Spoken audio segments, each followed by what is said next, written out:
This video is all about tips for making your vision board a success and some of the mistakes I've made in my 15 years of vision board making. If you've not watched the video on how to create your vision board, hop over and watch that one as well. Okay, here we go. Top tips, mistakes I've made in my lived experience that you can avoid. Number one, enjoy the process. It's okay for it to take a little while. You don't have to crank out your vision board in 45 minutes or an hour.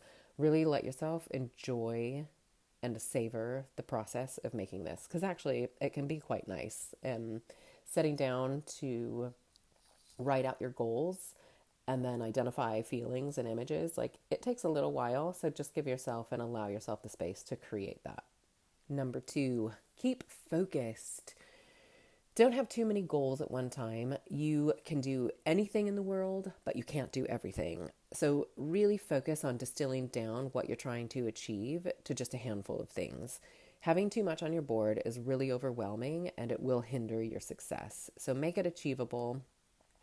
I'm a student of Feng Shui, and in Feng Shui, you use an energetic map called the Bagua to lay over your house to stimulate the best qi or flow of energy.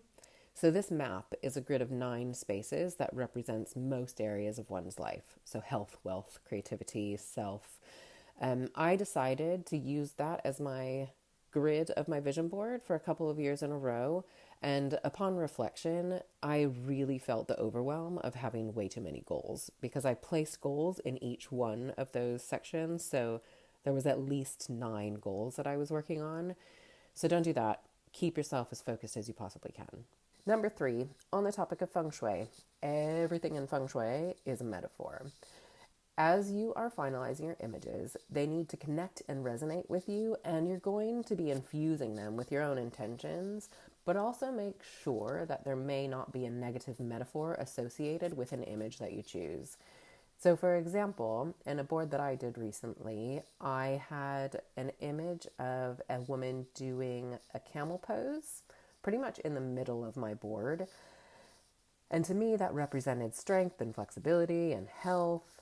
However, at the end of the year, when I was sort of reflecting on things that had happened and things that hadn't happened, I was like, there is a picture of a woman bent over backwards in the middle of my board. And actually, I did feel bent over backwards for a lot of the things throughout the year. Number 4, leave a little bit of flow in your board in between the sections or in between the images so that everything's not super overcrowded and touching. I sort of tend to lean into Feng Shui for this as well. And like, if you have a little bit of space, you have an opportunity to allow magic to drop into your life.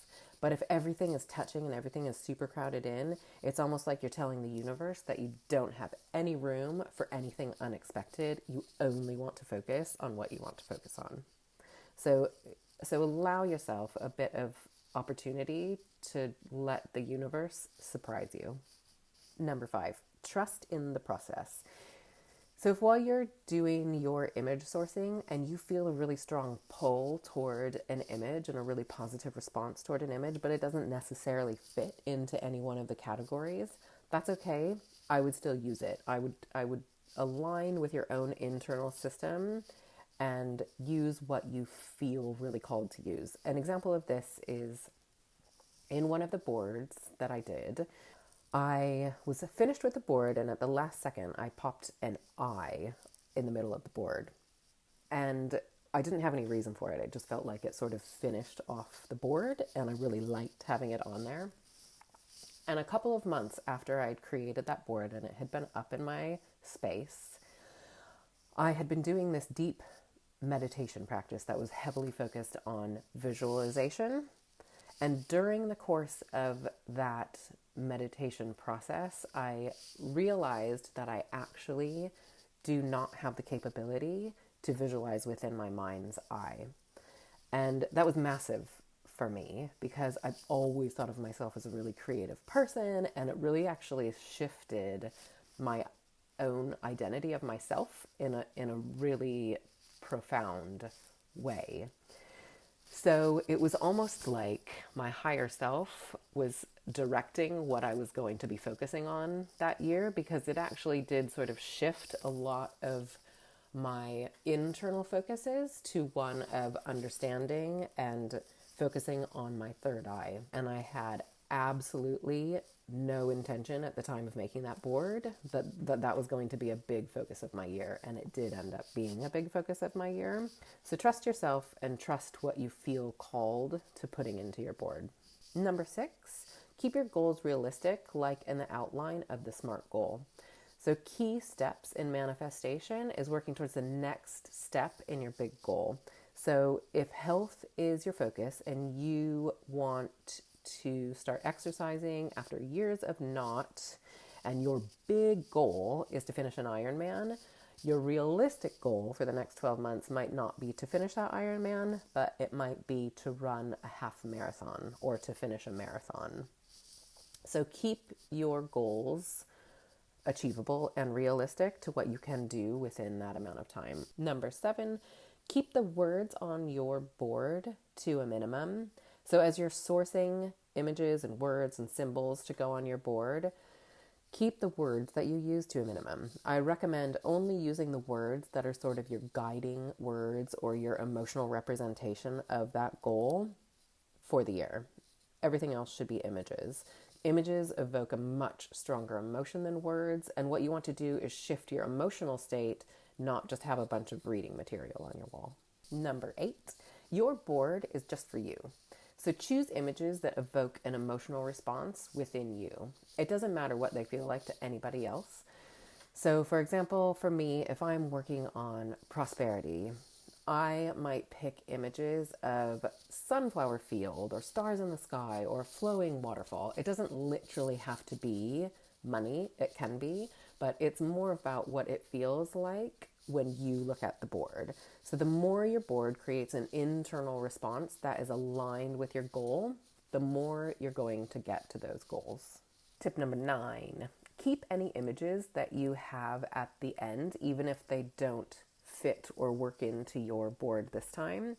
I keep what is called a April's creation box. So I have kind of a rolling box of images that I pulled in past years that when I'm starting a new vision board, they're already things that resonated with me in one way or another, so I don't have to completely start from scratch with my image search. And number 10, have fun with this process. Life is meant to be fun, it's meant to be joyful, and the more you can infuse fun and joy into the process of creating a vision board, the more you'll call that into your life.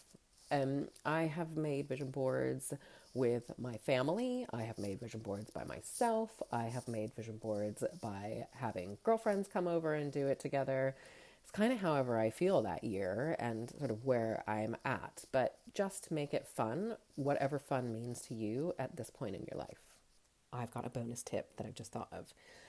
So if you're going through this process and you are feeling a little bit stuck or like things aren't moving forward for you, I do invite you to take a little time to contemplate if there's anything, any past experiences, any internal messy things that might be holding you back from achieving your goals.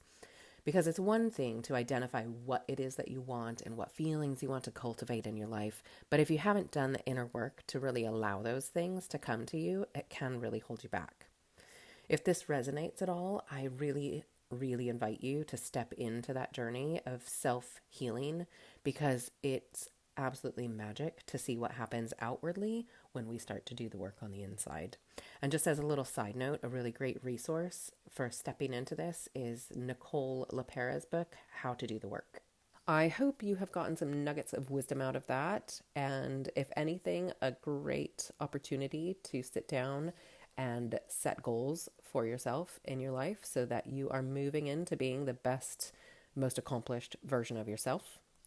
Don't forget to grab your free download in the notes below, and if you know of anyone who might enjoy this video, feel free to pass it on. Do tell me your experiences in the comments below. I really would love to hear what has happened in your vision board making process, and have fun. Watch the magic unfold in your life, and bye for now.